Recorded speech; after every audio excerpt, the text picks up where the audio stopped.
So, good afternoon, everybody. We are very pleased to have Professor MAJUMDER to deliver today's Bose Colloquium.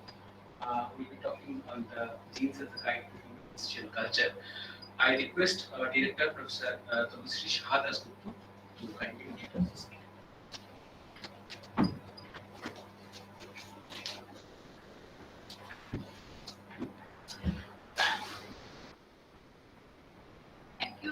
So it's really a moment of pleasure that we have with us Professor MAJUMDER, and his talk is already put up on the screen, and you can read this. And I'm absolutely sure it is going to be a very exciting talk. It's evident from the title itself. So it's my pleasant duty now to introduce the speaker formally. Professor PARTHA MAJUMDER is the founder of the National Institute of Biomedical Genomics in Kalyani, and concurrently he is professor of Indian Statistical Institute in Kolkata.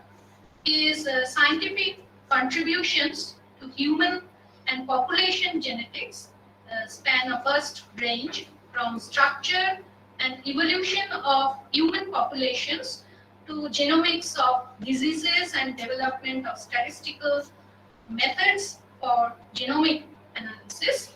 In fact, he also had an alternative talk title related to cancer.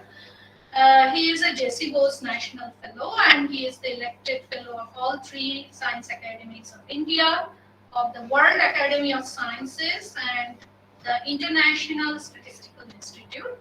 He is a council member of the Human Genome Organization.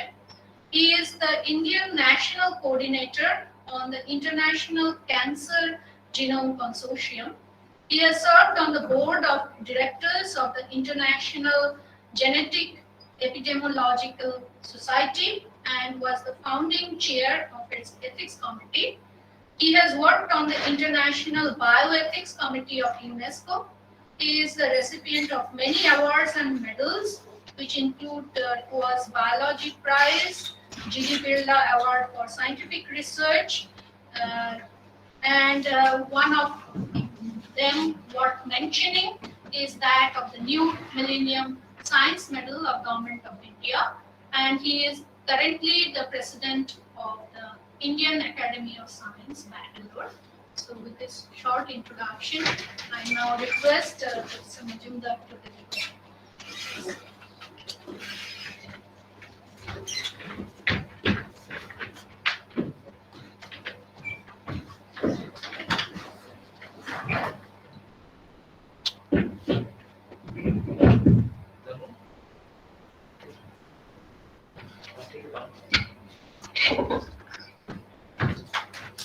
Good afternoon, everyone. Thank you very much for coming to this talk, and I'm absolutely delighted to be called upon to deliver this talk. And I personally thank the director of this institute, Professor Shahad.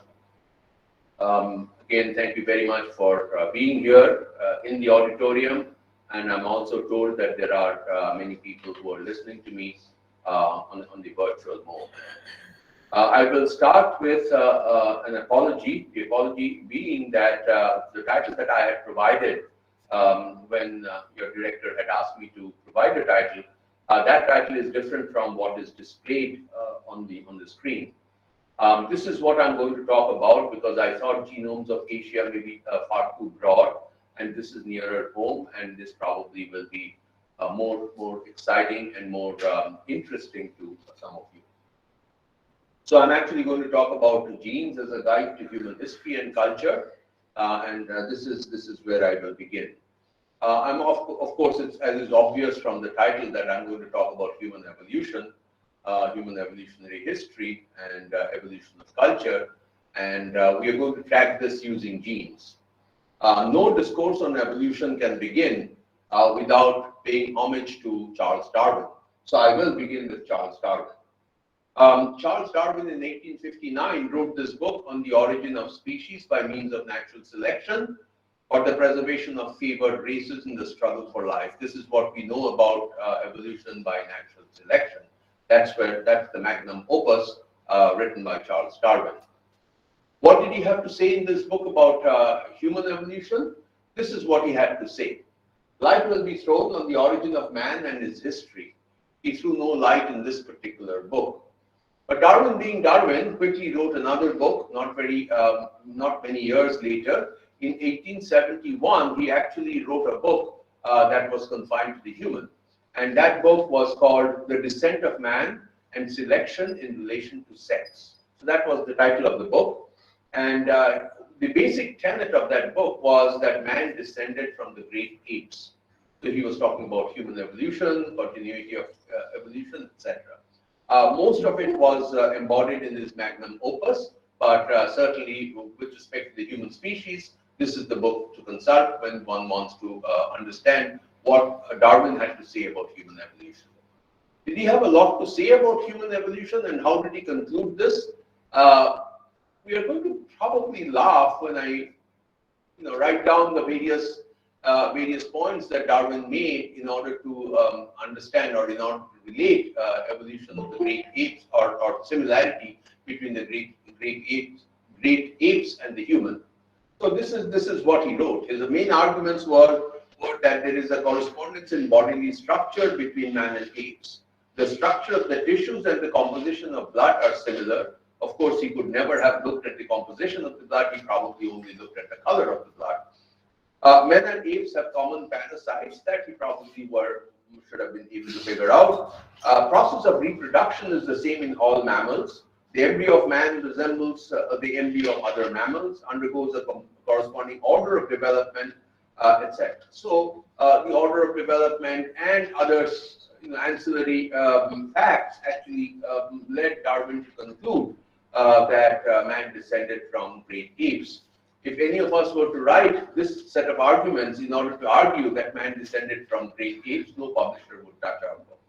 Yeah, so that's quite obvious. But we're talking about 1871, and the magnum opus was a few years, a decade or so earlier. I'm going to narrate a story, and the story is going to come in two parts. The first part of the story will span about 5 million years, which I will finish in 5 minutes. And the next part of the story is a longer part where I will talk about human evolution, the diversity of humans, human genomes, and so on. So the first part of the story, like I said, begins about 5 million years ago and will end about 150,000 years ago. And the second part of the story will begin then. So the first part of the story begins when a population of African apes split into two distinct species, and that was about 5 million years ago. I must also warn you that when I talk about these numbers have a large standard deviation. There's no great sanctity attached to these numbers. They have a large standard deviation. It could be 4 million years, it could be 6 million years, but roughly 5 million years is when we descended from a common ancestor, the apes, and the hominid line of descent that led to the modern humans.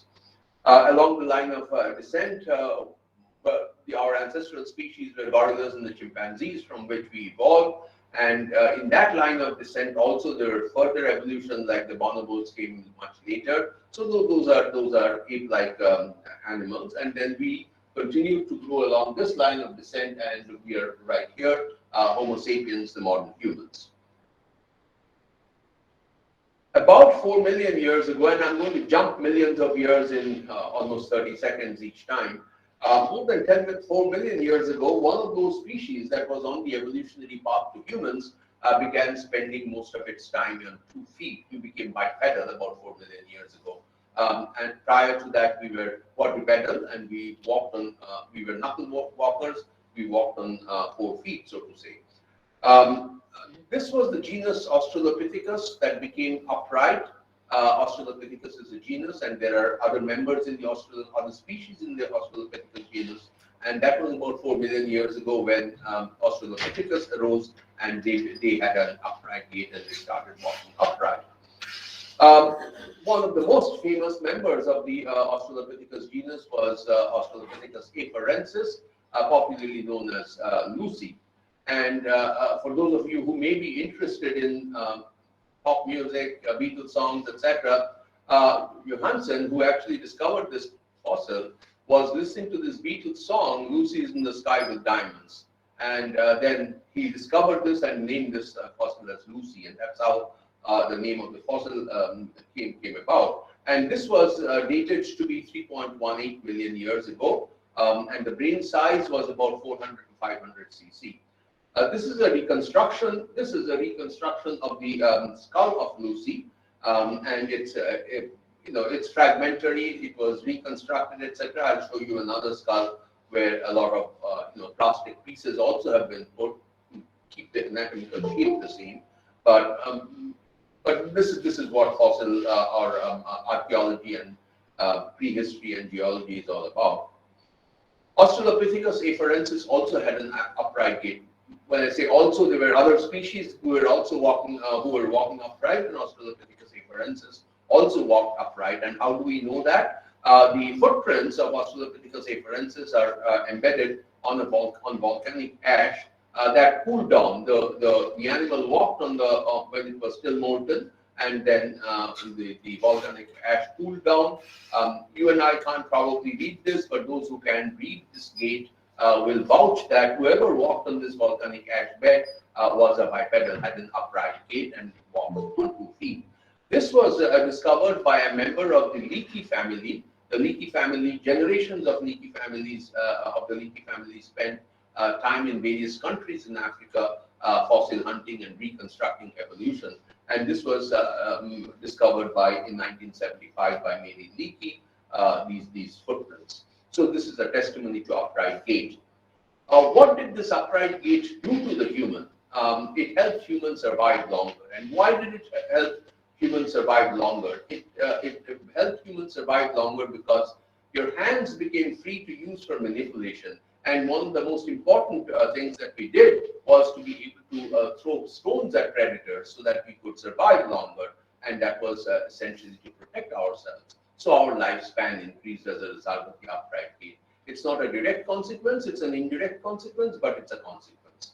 The second thing that happened is that not only were we able to throw stones, but because this upright gait enabled us to see longer distances, which meant that we could, even before the predator could come anywhere near us, we could actually ward off the predator. So that again had a major impact on our ability to survive.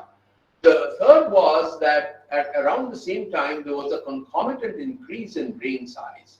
We don't know whether this is a consequence of bipedality or just a correlate of bipedality, but our brain sizes also increased around the same time when we gained an upright gait, which is about 3.54 million years ago. Then came the genus Homo. We were talking about the genus Australopithecus. Then came the genus Homo.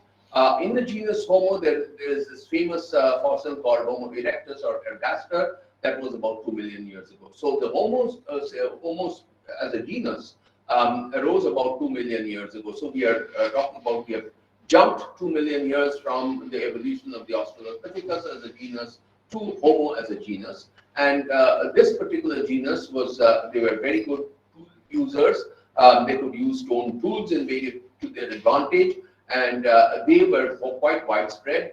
There have been fossil remains of Homo erectus that have been found in Java, certainly have been found in Africa, but also have been found as far as away as in Java, which essentially meant that they were moving around. Members of this genus were moving around. Once the first species in this particular genus arose, it began to spin off new varieties. And these varieties have been called variously Homo robustus, Homo habilis, Homo ergaster, etc., Neanderthal man, Heidelberg man, and so on, until we arose, we modern humans, and we call ourselves Homo sapiens, and we belong to a subspecies called sapiens. So we are Homo sapiens. Sapiens, we arose about maybe 150,000 years ago. So this is what happened in the course of evolution of the genus Homo. And various species arose. I'm going to quickly focus on one or two species of these. Like I said, that they arose. So this is Homo erectus. Oops. This is Homo erectus that arose about 2 million years ago, maybe 1 million years ago, 1 million years ago, etc. So anyway, the dates are a little fuzzy. What I want to point out that from this particular genus arose many other genera of Homo, and most of these branches, so this is the phylogenetic tree, this is the root of the tree, and those are the branches that go up. And as you can see that many of these branches are actually dead. So many of these branches, many of these species actually died off, and the branches essentially died. But some of these branches actually joined other branches and so on and so forth. This is what you see. So this is Heidelberg man, Homo heidelbergensis. So this is Heidelberg man, this is Neanderthal man, and this is another species that some of you may or may not have heard called the Denisovans. And I'll have a little bit more to say about the Denisovans and the Neanderthals. And this is Homo sapiens. The one point that I will make at this time is that what you see is that these two branches have actually merged with this branch. So essentially what happens, and I will provide some evidence later, what has happened is that the Neanderthals and the Denisovans, the two separate species of Homo, they actually got themselves absorbed within the Homo sapiens species. And how did this happen, and why did the human beings not kill off the Neanderthals and the Denisovans, etc.? We'll come to in a minute. And how do we know this? That's the more important part. So this is a reconstruction. It looks like one of us, but this is a reconstruction of the Heidelberg man. And that's about 400,000 to 300,000 years ago. Like I said, that humankind, the Homo sapiens, arose about 150,000 years ago, but could have been 130,000 years ago. The dates are have a large standard deviation, and I do want to emphasize that don't get these dates into your mind, just get the range into your mind. That's the most important part. So that's 5 million years. I may have spent about 7 minutes of my time traversing these 5 million years, but I want to begin the second part of my story, which is really something that we can relate to. This is the second part of our story. This is the origin of modern humans. We are, first of all, less heavily built than our ancestors. We are certainly more mobile, and we have a higher cognitive flexibility. Anatomically, modern humans arose in Africa about 130,000 years ago. And those of you who may have seen this wonderful film by Robert Redford and Meryl Streep called Out of Africa may have enjoyed our evolution and as depicted on the film. And it's really a beautiful film that we arose and we came out of Africa, and all of that is depicted very, very well in this particular film. We evolved somewhere in Africa, and I will again justify all of these using genetic evidence, but right now I'm citing archaeological fossil records and so on and so forth, with which I have no much intimacy. I understand a little bit, but I have no much intimacy with those kinds of data. We evolved somewhere in Africa, possibly in the Ethiopia-Kenya region. We were a small band of people, small group of people.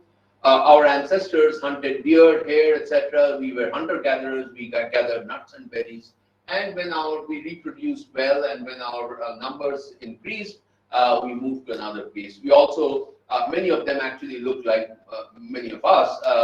They had a high forehead, sharp chin. These are characteristic features of this genus Homo and the various species within this particular genus. And here is a member of that who lived about 130,000 years ago. And this person could actually be moving around amongst us, and we couldn't tell him from us. So this is the anatomically, in terms of physical morphology, they look exactly like us. And at that time, many other human lives lived elsewhere, in Asia, in Europe, human lives. So this is not humans, not Homo sapiens sapiens, but similar looking within the Homo species, within the Homo genus, but other species. They lived somewhere in various places in Asia, Europe, and elsewhere. And they were noticeably different from us. They had other anatomical features that distinguished them from us. About 1 million of these archaic humans meaning they were not humans but human-like, they vanished, and the last of them vanished only about 30,000 years ago. And how did they vanish? And that was an enigma for a very long time until genetics came along, and I will talk about that. We'll never know how. We have over-reproduced, we meaning Homo sapiens sapiens, the newest species, the modern humans, we have over-reproduced, outnumbered, and most likely we killed these 1 million people. The last of them was killed by us about 30,000 years ago. And this was a dominant theme, this was a dominant story up until recently meaning about 20 years ago, but it was completely dispelled, again, thanks to genetics and thanks to the power of genetics, which I will talk about. So this is, we evolved somewhere in Africa about 150, 130, 100,000, something of that kind around then, about 100,000 years ago. Between 8,000 and 60,000 years ago, we came out of Africa. And one of the reasons we moved out of Africa is that our numbers increased. We were still hunter-gatherers. There was scarcity of food. And so these bands would move to another place and so on and so forth. So that's how eventually, and we were explorers. Our brain size had increased. We were inquisitive. We came out of Africa and started exploring other land masses. Today, there are over 6 billion of us. Each one of us descended from that small group of anatomically modern humans that arose in Africa. And millions of humans have lived and died, but fossilized remains of only a few hundred exist. So our ancestry, if we are going to depend on fossils, is very sparse. Only a few hundred, even though millions of us have lived, only a few hundred fossils are well preserved for us to document how our evolution came about over a period of time. So we wish to reconstruct our footprints on the sands of time, and if you're trying to do that using fossil remains, there would be a heavy burden of speculation, because data are fragmentary and we're trying to reconstruct over a long span of time, so we would all start imagining and start speculating, etc. But there is another source of evidence now, which is DNA. And much of human evolution has been reconstructed using DNA. A lot of it will correspond or has corresponded with what's been reconstructed using fossil remains, but there have also been some major discrepancies between archaeologists and fossil hunters versus genetic scientists who actually use DNA evidence to reconstruct human.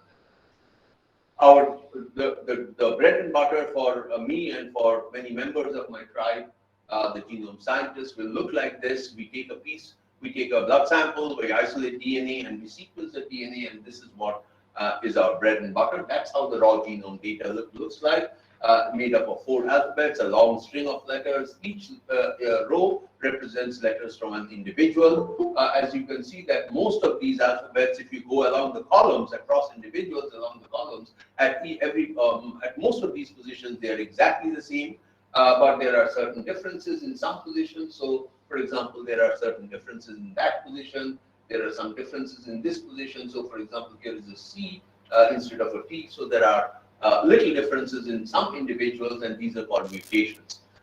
These mutations arise as a natural process during evolution, and once these mutations arise, you pass on those mutations to your children. So those mutations survive once they arise. The arising of these mutations is just by random chance, but once they arise, they usually perpetuate in the future generations. So that's another. So these positions are variable positions, and oftentimes are called polymorphic positions. Polymorphic meaning more than one type. So that's why they are called polymorphic positions. The other positions, where, for example, in this last column, it's all G across all of the individuals. That's called a monomorphic position. The DNA alphabet contains 4 letters, A, T, G, and C, and you see nothing more than A, T, G, and C there. So what we do is we take these sequences. I'll just give you a glimpse of a flavor of how we try and reconstruct using these kinds of data, reconstruct human evolution or human history, or for that matter, history of any organism using these DNA sequences. So it involves a little bit of modeling. It involves a little bit of modeling using stochastic methods, stochastic processes. There's a specific kind of stochastic process that we use, which is called the coalescent process, and I'll explain what the coalescent process is without actually getting into the details of how we derive the process, etc., the probabilistic details. So here are those 22. Let's say that there are 22 individuals, and each individual is represented by one of those sequences. So those are 22 DNA sequences coming from 22 different individuals. The exact structure of the DNA sequence is irrelevant at this point, because We are only trying to conceptualize. Now, evolution has taken place from this end to that end. This is the current generation. So we have sampled 22 individuals from the current generation, and we have their DNA sequences. What are we trying to do? We are trying to reconstruct the history of these 22 DNA sequences. This is what we are trying to do. And so we have to look backward in time. Yeah. So we look backward in time, and when we have these 22 individuals, in the previous generation, there were only 18 ancestors of these 22 individuals. Why? Because some of these individuals would not have reproduced. They have no children. Some of these individuals would have more than one child. So you would have, some copies, some ancestral copies would be represented multiple times in the next generation. Some ancestral copies would be dead. They would become dead branches of that tree because those DNA sequences will not be represented in the next generation. So this is what happens. The numbers start decreasing as you go back in time, and so eventually you get a tree like this, and if you remove the dead branches, etc., this is what happens. So there are lots of dead branches. So this is where the ancestral sequence started from, and the ancestral sequence started evolving. Evolving meaning that individual started procreating, leaving more descendants, etc. But many of them would actually lead to dead branches of the DNA sequences. So these are 22 DNA sequences that eventually coalesce back to one common ancestor. So this is the common ancestor. So if we look back, this is what we do, and this is conceptually the process by which the evolution of these DNA sequences are taking place. We now need to build a model for this such that we can estimate times. So, for example, supposing we wanted to estimate this time, when in fact so many DNA sequences evolved from here, we need to be able to estimate that time, for which we need a model. And there are these mutational events that take place. The mutational events meaning one particular alphabet gets changed to another alphabet, like I showed you in the raw sequence data. And so if you want to sprinkle those mutations on the DNA on this tree, essentially, let's say that a mutation took place here, and that mutation would be represented in all of the future generations, and indeed all of the future generations, that particular mutation is represented. And that's a mutation that took place from G to T, and that's a mutation that took place here and is represented in all of these individuals. So similarly, supposing you have a change to C, so that particular change has taken place here, and so these individuals would then, so different branches of the tree would assume different colors depending on what kind of mutations have taken place. So these are various kinds of mutations that take place over the period of evolution that characterizes, so each branch does not look exactly the same, that characterizes the different branches with these mutations. Some mutations happen on the top of pre-existing mutations, etc. So it can get complicated, the process can get complicated, but nevertheless, conceptually, that's what it is. And now, if we try to do this, now if we try to ask ourselves, where do these individuals come from? Where do these individuals come from? Oftentimes, we find that they come from different populations. They're not all mixed up. So these individuals are predominantly from population 1. So as you can see, population 1 predominantly has these green alphabets, and that green alphabet arose here, and therefore the ancestors of population 1 lived here. The ancestors of population 2 lived a little more remote in time and lived here. The ancestors of population 3 lived way back, and of course, all ancestors eventually will go back. All individuals will eventually go back to one single common ancestor. And the time from the present generation to the most recent common ancestor is called the time to most recent common ancestor. How do we estimate these times? So we estimate these times, again, we are looking backwards in time and we do a trace back. We need a bunch of assumptions. The major assumptions is, for example, mutation selection, natural selection, whether or not we mate randomly, choose our mates randomly, etc. There are certain built-in assumptions that we use. And there are, and also, we reproduce.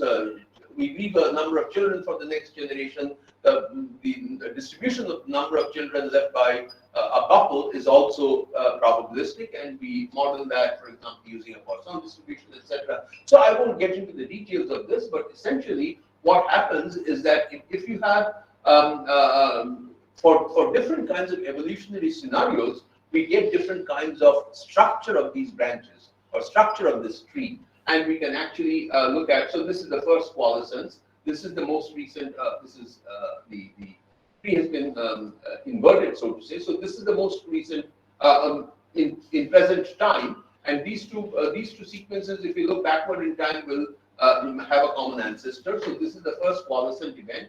This is the second coalescent event. That's the third coalescent event. If you have 4 sequences, that's the most recent common ancestor. And given these kinds of assumptions about Poisson distribution, constancy in population size, etc., you can actually time these first coalescent event, second coalescent event, etc. And you can actually work out the mean and standard deviation, etc. So I'm not getting into the details of this, but essentially it will be an exponential distribution with some mean and variance, and we can figure this out. Now we make different kinds of assumptions. If we make different kinds of assumptions, we get different kinds of structures of these evolutionary trees. So, for example, if you have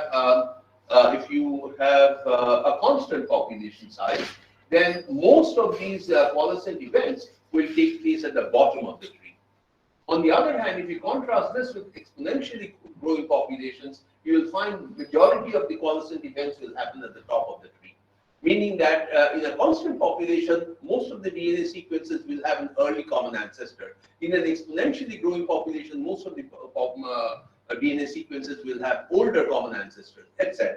So looking at now, what do? We look at our real data and try and find out which population scenarios, evolutionary scenarios is most plausible. We just don't eyeball it. We actually work out likelihoods and so on and so forth under different scenarios. But this is not the time for me to explain all of that, but I'm just giving you a flavor that we make some assumptions, we look at variable scenarios, we take the data and see which particular scenario gives the best fit, and then we assume that that's the scenario by which this particular set of DNA sequences has evolved. All right, so so far so much for paradigms and methods, and now we go back to again, Neanderthals and Denisovans, because Neanderthals and Denisovans are interesting because the archaeologists believe that once the Homo sapiens arose, once we arose, we actually exterminated them. We killed about 1 million of them. And genetics actually said that, no, we didn't do that. So let's find out what we did. So we came out and we saw that we were not alone, we came out of Africa and saw that we were not alone because there were similar looking Homo, members of the genus Homo who were roaming the streets of Asia and Europe, and we met 2 other species, one's called Neanderthals. The other was identified more recently in a cave in Siberia. This is called the Denisova cave, and there a finger bone was found, and from that finger bone, people genome scientists were able to isolate DNA, extract DNA, and analyze the DNA. So anyway, this is the cave in Siberia, and this is the finger bone that was found, and those individuals who ever lived there, they are called Denisovans. The DNA analysis showed 2 things. Number one, the Denisovans were not the same as the Neanderthals, because Neanderthal genome had multiple Neanderthal genomes have been sequenced now, primarily because Neanderthals lived in cold climates, and their fossils have been very well preserved, and we were able to isolate DNA from the Neanderthals. Unlike many other places, in hot and humid places like India, fossils are not well preserved, and you are unable to isolate DNA from whatever remains. So I'm not going to explain this in great detail, but the DNA sequences of modern humans, multiple Neanderthals, and this one Denisovan essentially showed that there was introgression meaning migration of portions of the DNA into other genomes. So the Neanderthals contributed to the Denisovans, and the Denisovans and Neanderthals contributed to the humans. This still does not show that we didn't kill them.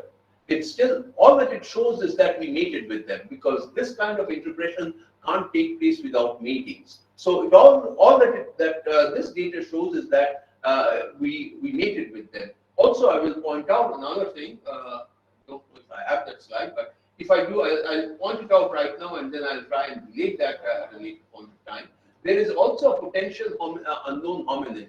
which essentially means that we haven't sampled everybody. We haven't been able to find everybody in terms of fossil remains, but there are genetic evidence to show that there are also unknown, unclassified hominins still there, which are waiting to be sequenced and waiting to be discovered. All right, so we didn't actually make we engage or wage war against them. We actually made love with them, and that's what this shows. And like I said, that there's a potential hominin. So we were reproductively more successful. The Neanderthals and Denisovans then were absorbed into our species. How do we make these inferences? Again, I don't know if I said this, that we generate data from relevant species and we test these scenarios using statistical methods. This is what we do. I'm going to skip this. This is essentially showing that under two scenarios, we can generate data and see which scenario is more likely. And so we use likelihood methods now to do that. Oh yeah, I do have this, talking about this potential hominin, unknown hominin. So here are two DNA sequences, predominantly black. It's all what would I say, pictorially depicted, just conceptual. This is predominantly black, and there are little regions of red and green, as you can see. This is a predominantly red DNA, and this is a predominantly green DNA. What you find is that there are bits and pieces of the green DNA here, bits and pieces of the red DNA here, etc. So there's been some amount of admixture of these three DNA strains. So the question is, does this black come from here? This black, does it come from there? Does this green, that green, does that go from here, etc.? And the answer is most of the time we will be able to infer that, again, using the kind of inferential tools that I just explained to you, using sequencing, getting hold of probabilities of those sequences, and writing down the likelihoods. And based on that, what one sees is that the Neanderthals and the Denisovans, and this is the humans, what we find is that the Neanderthal and Heidelberg human crossings, they left, the DNA sequences got hybridized in some way, juxtaposed, maybe a better word. And then these individuals who were hybrids between Neanderthals and humans actually went with the humans and not went with the Neanderthals. So this is what we believe. Over a period of time, the Neanderthal genomes have been absorbed into the human genomes because the children of these matings, they went with the humans, and that's the reason why Neanderthal genomes have been absorbed in the humans. I'm going to skip that specific slide.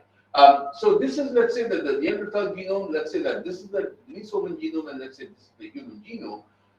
What we were able to find is that we looked at various tribal populations, and I'll describe a little bit of our work in a few minutes. But we also worked in among the tribal populations of Andaman and Nicobar Islands. Two of the tribal populations are known as Jarwas and Onges. They have physical characteristics very like Africans, very dark complexion, thick lips, curly hair, and so on and so forth. Many of you may actually have seen them physically, if not, and certainly in pictures. So we sampled DNA from Jarwas and Onges, and we also sampled a large number of individuals from various ethnic populations of India, from mainland India. And what we found was that these pieces of the DNA, if we time them, these pieces of the DNA went back here. And so what we were wondering is, they went back here, but where did they come from? They don't belong to the Neanderthals. They don't belong to the Denisovans. So where did these yellow pieces come from? So we timed them using coalescent methods, and we timed them, and the timing went back to approximately the same area when same time period when Neanderthals and Denisovans roamed the face of this planet. So these are ancient DNA remains that's present in the DNA of the Jarwas and Onges, and we didn't find them in any of the mainland populations of India. So there was evidently some kind of something strange in the Jarwas and Onges, because they had some characteristics that are completely different, or at least not found in the populations of mainland India. We also looked at various populations of Southeast Asia along with some genome scientists who we collaborate with. And lo and behold, in some of the tribal populations in Southeast Asia, we did find this yellow bit, yellow piece, which essentially meant that these yellow bits and the ones in the human Jawas and the humans, Jawas and Oghes, they probably came from the same ancestor. And so and that ancestor actually has never been found because there is no such yellow sequence at all. On my screen, I see this as yellow, and this is not yellow, this is pink. So as I'm saying yellow, you must be wondering, am I colorblind? Why am I calling this pink as yellow? But this is yellow on my screen, so I guess. No. Here it's yellow. Here it's yellow? Yeah, it's yellow. It's golden. Okay, golden. Okay, whatever. All right. I see a slight change of color, but yeah. So essentially what it means is that these populations of Southeast Asia, and these are all tribal populations that we sampled from in Southeast Asia, and these bits, the DNA bits that are present in Jawas and Oghes, but not present in mainland Indians, all date back to this time when Neanderthals and Denisovans were present, which essentially means that there probably was another hominin that was present at that time and whose fossil remains have never been found yet. So this paper got published in Nature Genetics, and so we did this analysis, etc. I'll skip this. Interestingly enough, soon after our paper was published, there was another paper that was published as an abstract. It was presented in the American Society of Human Genetics meeting, and this came from this particular study came from Papua and New Guinea. So these are or Melanesia. These are ancient Melanesians, and they also analyzed DNA and found that and concluded that their genetic study reveals ancient Melanesians interbred with a mysterious hominin. By mysterious, it means that the fossil remains have never been characterized and found. So there is ample evidence to show that aside from Denisovans and Neanderthals, whose fossil remains have been found, around the same time there were other species that were also dominating parts of Asia, Africa, Europe, and as far away as in Indonesia. All right, I'll come to the last few minutes of my talk. Humans are unusual animals, and we have a very wide geographical distribution. We have adapted ourselves to a wide range of environmental conditions, but we are, in some ways, we are special because we choose members from within our own group. And this group is not biological group; it's more social groups. So, for example, if you don't speak the same language, you generally would not like to choose your mate from another, from a population that speaks a different language compared to yours. Similarly, there are other kinds of structurings. Fortunately, those structurings are breaking away, which is the caste and those kinds of hierarchical structures. So anyway, up until recently, we actually found our mates from within our group, within our social group. Because we tended to mate within our social group, any variation, DNA variation that arose within that group tended to remain localized within that group. It wouldn't go from this group to another group primarily because it cannot fly. It has to be carried by an Indian, by a human, and that carriage has to be through matings. And because we didn't mate with individuals of other populations, so any variation that arose within that population tended to remain confined within that population. Of course, these kinds of barriers are now breaking up, and therefore we are becoming more homogeneous, and we don't have, we are losing the characteristic features of these individual populations. But until that happens more widely, these groups still retain some measure of genetic distinctiveness, and that's how we can, using genetic data, we can understand whether one group is different from another group in terms of their ancestry. If you look at evolution of populations over time, you have one particular population, a certain number of individuals. We are still hunter-gatherers. We are now looking forward in time. We are hunter-gatherers. There is pressure on natural resources, and so that's time. Pressure on natural resources. There's dearth of natural resources, so we move to another place, and the process continues. So it's like binary fission. That's how populations evolve. Population groups evolve. And even though we are different, we have a common ancestor, but over a period of time, we generate lots of differences, mostly cultural differences, as a result of which we don't meet between individuals, between groups don't meet. Sometimes they do, sometimes there is some amount of admixture between groups, but usually we tend to remain secluded from each other. There are, of course, some natural barriers to admixture, not just cultural barriers, but there are also physical barriers. So imagine, if you will, that two population groups living on two sides of the Himalayan mountain belt hardly has a chance of intermarriage, or mating between each other. So geographical barrier forms the strongest barrier. Then there are cultural differences, linguistic differences. These are also barriers to free admixture.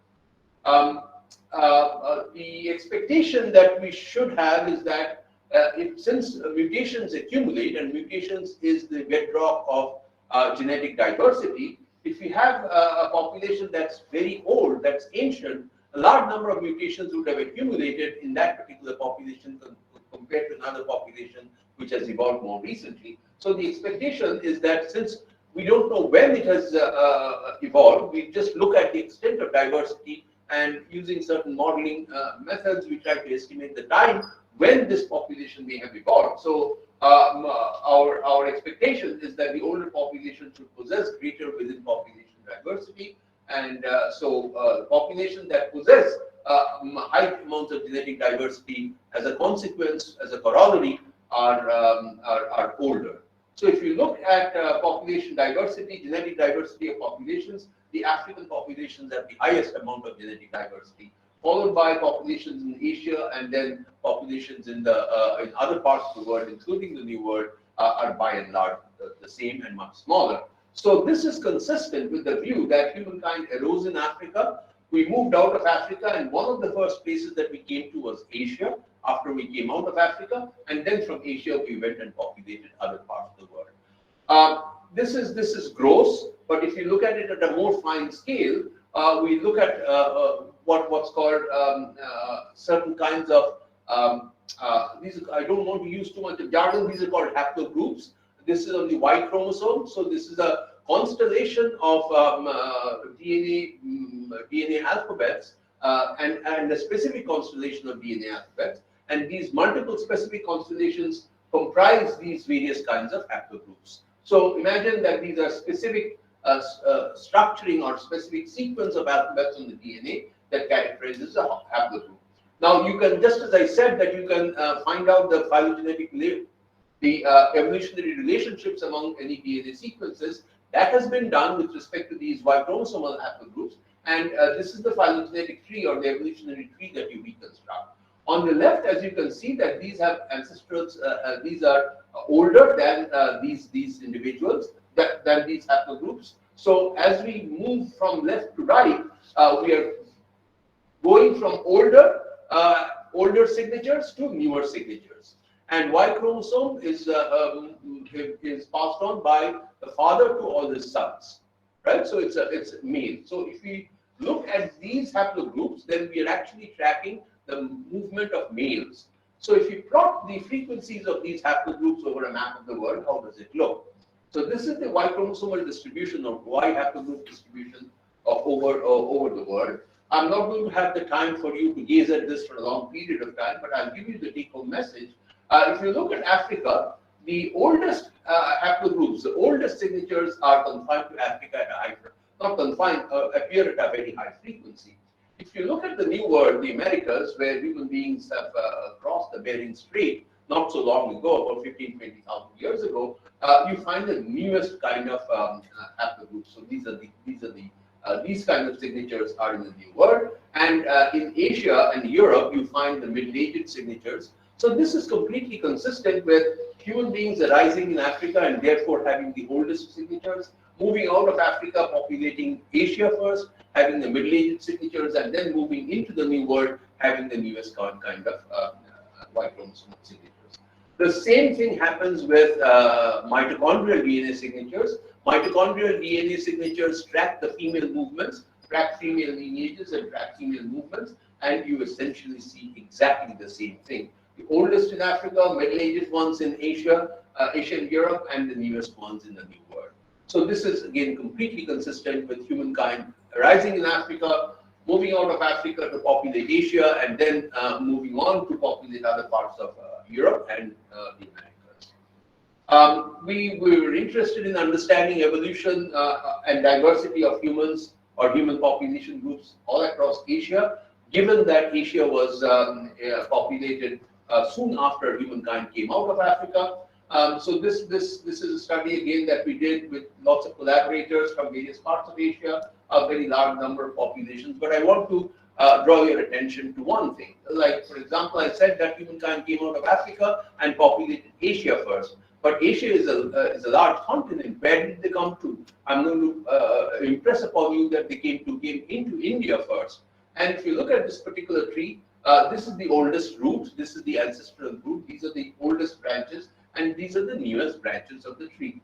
If you look at these branches, and if you look at where Indian populations are, these are the Indian populations, and they are all in this branch. So this is for the purpose of rooting the tree, we use some great ape chimpanzee, as a matter of fact. And then these are all humans, and as you can see that Indian populations are at the bottom of this tree, or at the top of the tree, so to say, because bottom is really the top here, the bottom of this figure. So Indian populations are very old, and as from here we infer that as humankind came out of Africa, one of the first places that they went to is India, and that's the reason why we have great diversity in India. And if you look at signatures, they are the oldest signatures that one finds among all of the populations that we see in Africa, see in Asia. And again, I will point this out to you a little later. You see two color codes. These two color codes represent two different ancestral populations or two different ancestries. One of these ancestries is found predominantly in North and East Asia, and the other ancestry is found predominantly in South India. In North and East India, and the other ancestry, the green ancestry, is found in South India. Again, I'm not going to give you the methodology that is used in order to make inferences about these ancestries. I'll come to this in a few minutes again. This was published in Science some years ago. If you look at the ethnic composition of India, we have tribal populations, we have caste populations, and we have a large number of religious and migrant groups. These numbers come from Anthropological Survey of India's surveys. There are about 450 tribal populations in India, about 4,000 caste and subcastes in India, and about 150 religious and migrant groups in India. The tribal populations, they have a simple social organization and occupation, and they speak 4 languages. Well, actually 3 languages: Austroasiatic, Dravidian, and Tibeto-Burman. 2 of the tribal populations in India speak Indo-European languages, but we think that this is because of language dominance as opposed to their having adopted. This is adoption of the Indo-European language rather than their native language per se. So the tribal populations of India speak these 3 kinds of languages. Tibeto-Burman languages are spoken in the northeast. Dravidian languages are spoken by tribal populations in South India, and Austroasiatic languages are spoken by tribal populations in Central and East India. Caste population, the castes have a complex social hierarchical organization, upper caste, lower caste, middle caste, and so on and so forth. So it has a hierarchical organization, and they carry out a variety of occupations. They speak languages that belong to the Indo-European language family, Dravidian language family, and Tibeto-Burman language family. The Indo-European language family is spoken by caste populations in North India, and Dravidian and Tibeto-Burman are in South India and Northeast India, respectively. The religious and migrant groups like the Parsis, Iranis, and so on and so forth, they have a complex social organization similar to the caste populations, and they also speak these 3 languages. If you have not noticed, let me point out that the Austroasiatic language of speech is spoken only exclusively by the tribal populations. We sampled a large number of individuals from India, as a matter of fact, from Asia, and I'm just showing you a little bit of what we did. And this is whole genome sequencing. We sampled about 600 individuals, and we sequenced their whole genomes, complete sequences, the 3 billion alphabets in our genomes that we have, and we also did other kinds of work using these arrays, the DNA microarrays that we have. Neanderthal admixture. So we were interested of these Asian populations, particularly Indian populations, how much of admixture was there with the Neanderthals, and we can actually estimate the proportion of the DNA that's contributed by Neanderthals, and the proportion of DNA contributed by Neanderthals is about 2 to 2.5%. The proportion of DNA contributed by Denisovans is even smaller, about 0.1 to 0.4%. So we mated more with Neanderthals than with Denisovans, but please remember, Neanderthals were more widespread than Denisovans. As far as we can tell, Denisovans were predominantly in Siberia, and therefore chances of their traveling this far and mating with people in Asia and India is also quite small. It's quite probability small. Incidentally, these are not all populations from India. This is whole of Asia, and I'm just pointing out that this range is for all populations in Asia. I will skip this. It's also structured by upper caste, lower caste, and the extent of admixture is also structured by upper caste, lower caste, but that's getting into detail. So we published, so like I said, I had named my talk as Genomes from Asia, where I would have just concentrated on this one paper that we published, but I also thought that it may be appropriate for me to give you the backdrop of this and build it up to this particular paper. The last question that I want to address here is that I mentioned that different parts of India are structured linguistically and etc. Do they all have similar ancestral composition, or have they arisen from multiple ancestries?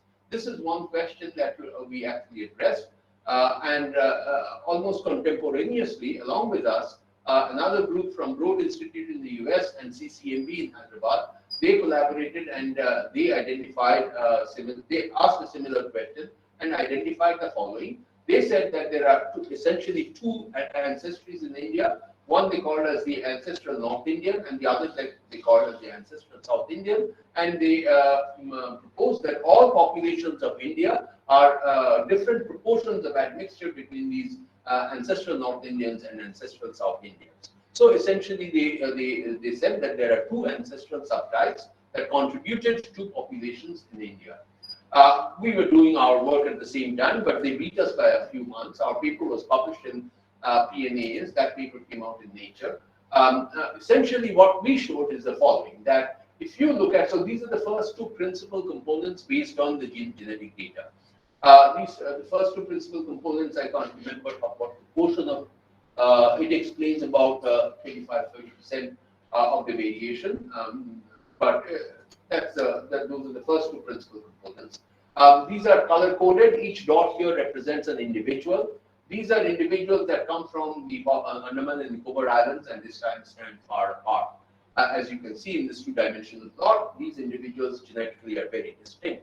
These are the Jawas and the Ongis, and these are all the populations of India. And these populations, if you notice closely, they are clustered by population, so you don't find complete mixture of these colors. As you can see, that there is clustering of colors, and that's because these colors come from one particular population. So individuals of these various ethnic populations that we have in India are genetically very similar, but between the populations they are genetically distinct, and that's a reason why you see so much of distinctiveness. Now, this is not still very clear in terms of number of ancestries. So that's because the Jawas and the Ongis, the plot restricts the exposure of the extent of diversity in this straight line because of this, and so once you remove that, this is what you see. And this is very interesting. It almost looks like the map of India. This is the northeast. These are all the Tibeto-Burman populations, and again, these are the North Indian populations. This is the East Indian populations, and these are the South Indian populations. Even in South India, essentially, you see that there are two branches. So there are some South Indian populations that are more akin to one ancestral type, and there are some subpopulations, a smaller number, that are more akin to the North Indian population, the ancestral population. Won't get into the details of it, so I've said this. Finally, the admixture estimate. So let me explain this graph to you. There are thousands of dots here. These are the individuals that we sampled from various populations, through the many years that we undertook this work. So there are lots of dots here, each dot representing an individual. And the vertical line corresponding to that dot represents the genetic composition of that particular individual. Now, what we've done is we have painted the chromosome, the DNA of that individual, using paints of different colors if those portions of the DNA came from different ancestors.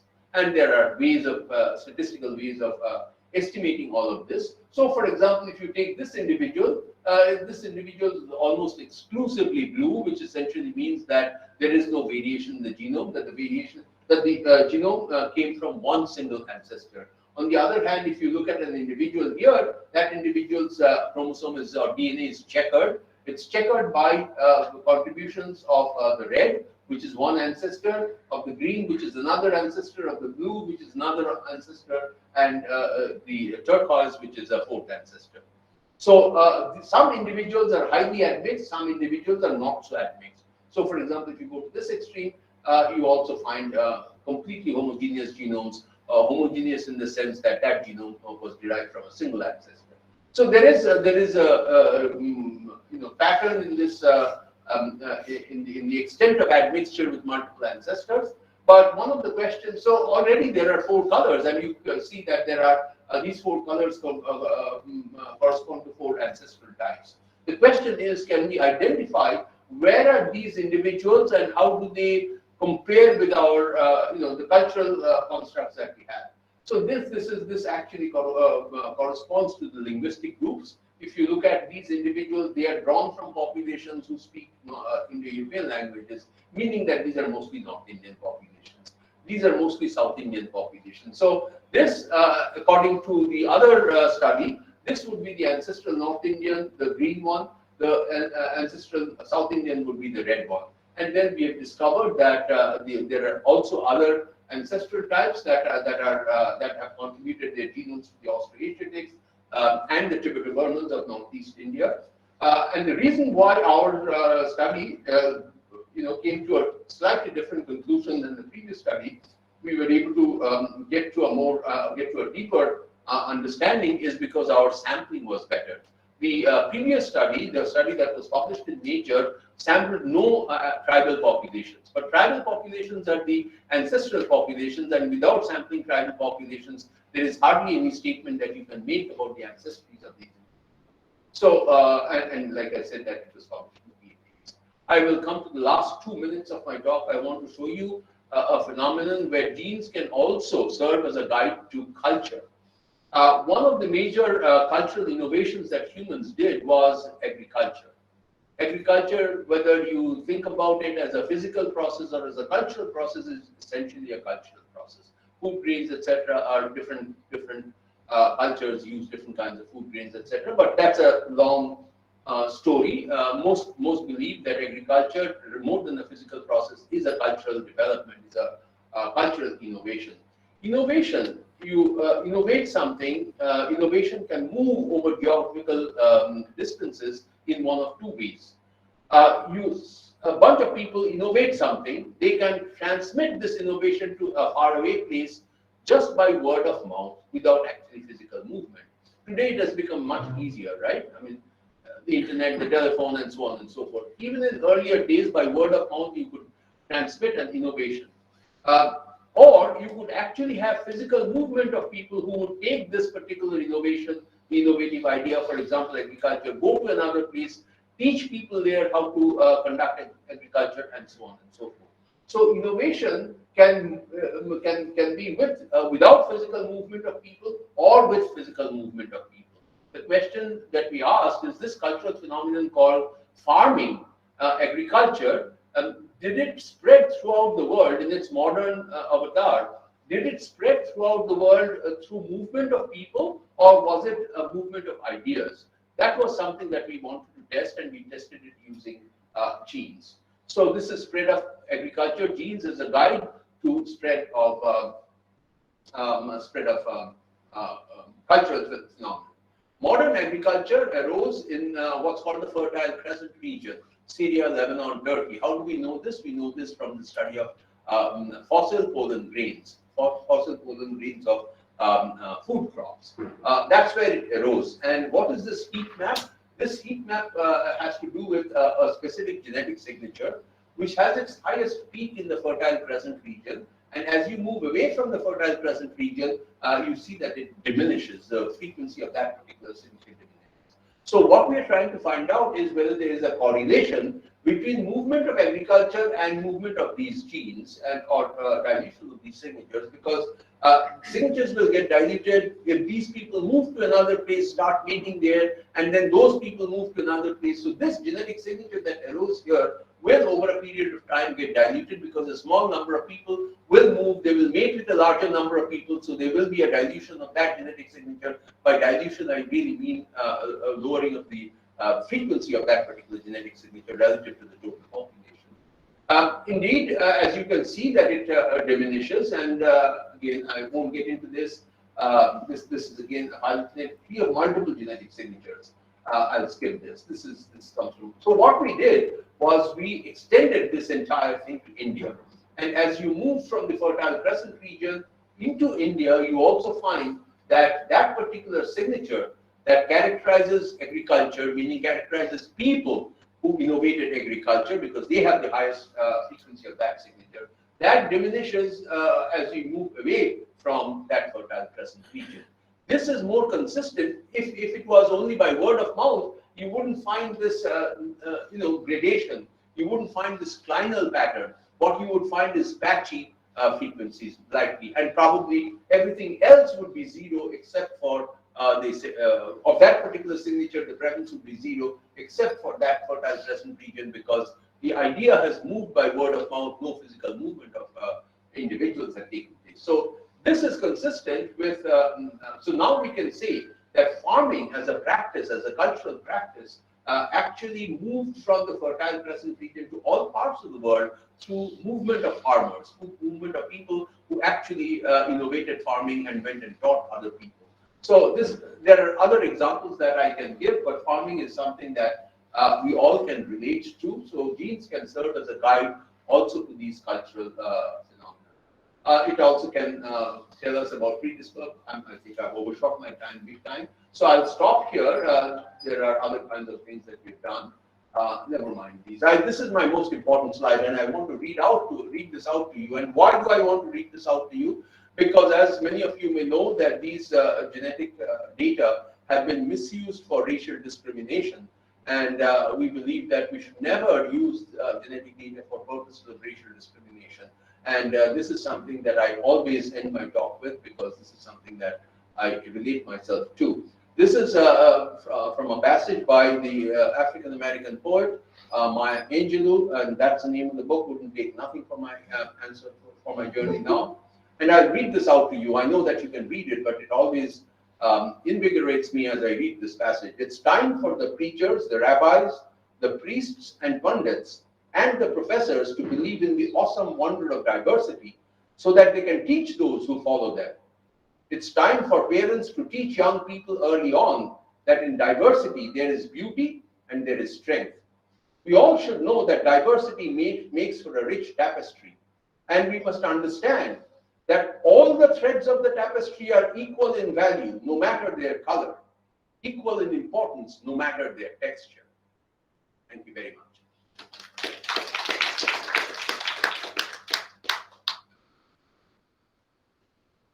Professor Majumdar, for this fascinating talk.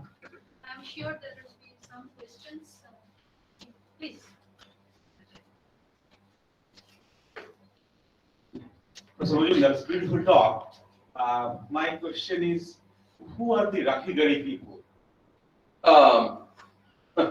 We still don't know who they are. We still don't know. I mean, there's this huge debate about Aryans, non-Aryans, etc. Honestly, it has not been. Recently, Vasant Shinde and others, they have isolated DNA and have analyzed the DNA. I think their study is quite equivocal, even though in the last paragraph of their paper, they state that this is the evidence that these are the Aryan people. I just don't believe that the analysis has not been done adequately enough to get to that conclusion, but we all know their alignments as well. So probably that contains the clue of who were responsible for Indus Valley civilization, yes, right? Yes. Thank you. Any other question, comment?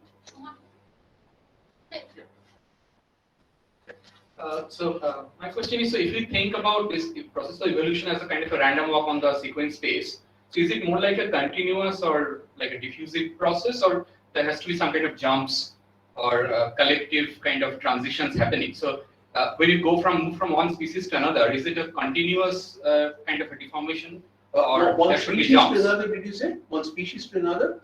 I mean, my question is in general, that would be my second question, that is there a well-defined boundary between the species, or it has to be, is it a continuous transition, or there will be some well-defined boundary between the species? And at the genome level, what dictates this clustering, how well-defined are these clusters? Okay, so as you move from one species to another, it's punctuated. It's not a continuous diffusion process. If you restrict yourself to one particular species, and if you look at diversity over geographical space, there are kinks and bumps, not a complete continuous process, but by and large, it's a continuous process. That's what we see. But what stops at the boundary of the species? Nothing stops at the boundary of the species. It's essentially continuous, and then we find so much of difference that we have to define a new species, which essentially means that there is a quantum jump, so to say, or we call it punctuated. So this process is punctuated by, and these large mutations that have happened to define these species, we don't even know how they've come about. By large mutations, I mean such mutations that lead to enormous changes in physiological process or enormous changes in morphological process. So these are random changes, but sometimes that happens and that becomes a new species.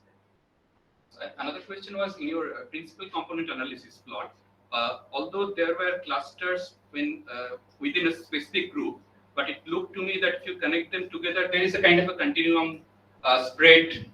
They are connected with each other. So there is a continuum spread across the... So the diversity is certainly a continuum.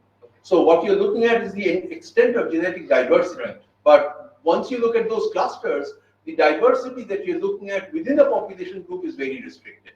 But if you look at over a large number of population groups, it is kind of a continuous thing. Okay, thank you. So, thank you, sir. That is nice talk. So, I have two questions. First of all, when you were talking about the Neanderthal people, or maybe 3 or 4 million years ago, so I understand that the world was stable. There was no movement of the different castes. So, the movement was done by human itself, not the earth. No, this is the time frame is very different. Very different. Okay. Yeah. My next question was when maybe 100,000 years ago, when people are moving, the Homo sapiens were moving, then the mutations come along. Like the European, they get their own textures and things like that. So that was the kind of mutation that happens. Those are also mutations that lead to different systems. Do you have you say it in the perspective of genetics? But do you have fossil evidences that how the time frame of this evolution or the mutations come? Because mutation is a very rare event to occur.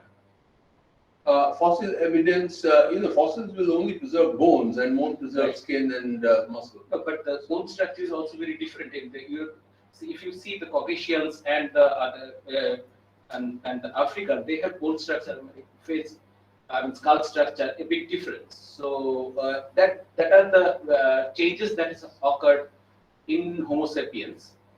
So the time frame, I'm talking about the time frame. I honestly don't know how to relate morphological changes. Right. Genetic changes are much better defined in terms of models, in terms of probabilities. You can, the process is much better defined. Okay. But in terms of morphological changes, I'm not very sure that we understand or can identify a probability mechanism by which these changes take place. Mutation is a discrete event, right? So it's much exactly. Yeah, it is not very regular to occur. A mutation that it's very rare event that the mutation will occur and that will sustain. No, the will sustain is a rare event, Right. but mutations happen all the time. Yeah, but sustainability is a question. Yes, sustainability once. Yeah, sometimes just by random chance it sustains. Sometimes by natural selection, or most of the time by natural selection it sustains. Yes, you need to have an advantage for that particular mutation. There's one question. Thank you for a very nice talk. I have a small question about your admixtures. Mhm.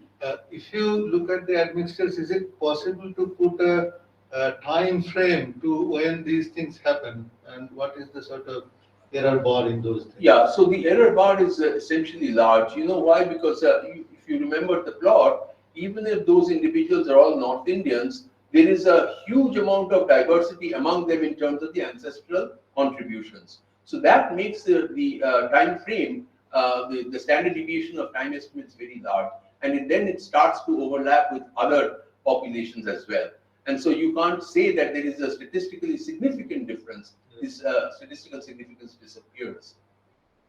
So the other question is, you mentioned the Fiorences, the Hobbit people, Yes. in your graph, but you didn't mention them afterwards. Is it because it is Known that branch died so there is no admixture with them? It has not been found. because that DNA is also available, and we don't find remnants of that DNA in human populations at all. Any question from the students? I see few students. Yeah, please, at the end.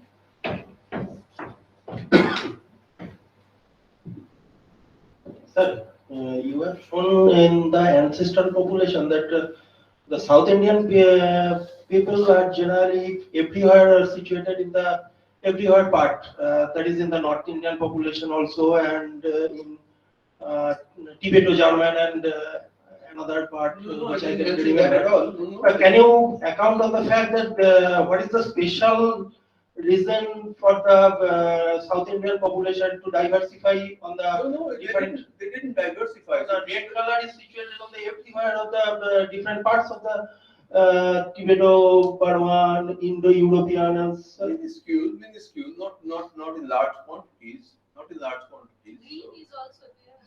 The green is there, but green is not situated on the every part. But again, I mean, as you can see, it's predominantly in the middle where South India is located, and then yeah, it is there. They have contributed.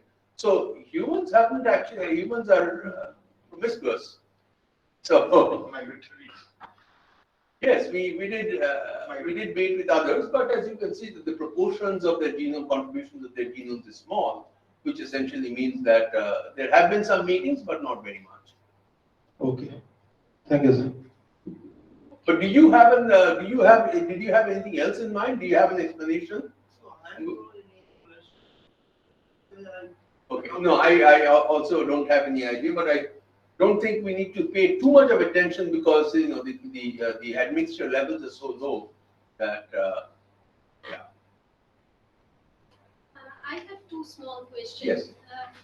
The reason that it originated, I think you can hear me. The reason it originated from Africa, is it more a climatic reason? Nobody knows. That's $1 million question. Why did humankind arise in Africa and not Europe? Nobody knows. Because climate-wise, even the Asia would be good. Nobody knows. That's really not a question that anybody can answer. And the other, just a curiosity which you showed with this farmer gene that propagated and etc. I found in Italy, actually the color is quite different from rest of the Europe. If you can just flash that slide. This one? No, afterwards. You had this with the blue shading. Yeah, so you see that Italy is quite different from rest of the Europe. It's much darker. I didn't notice that. I didn't notice that very carefully. Thank you. I don't know. I don't remember. Maybe there is a cultural reason. Maybe. This, farming may have gone there prior to other parts of Europe, and that's the reason why that signature has increased there. Yeah, I hadn't noticed this before. Okay. If there are no further questions and comments, thanks once again for this Thank you. brilliant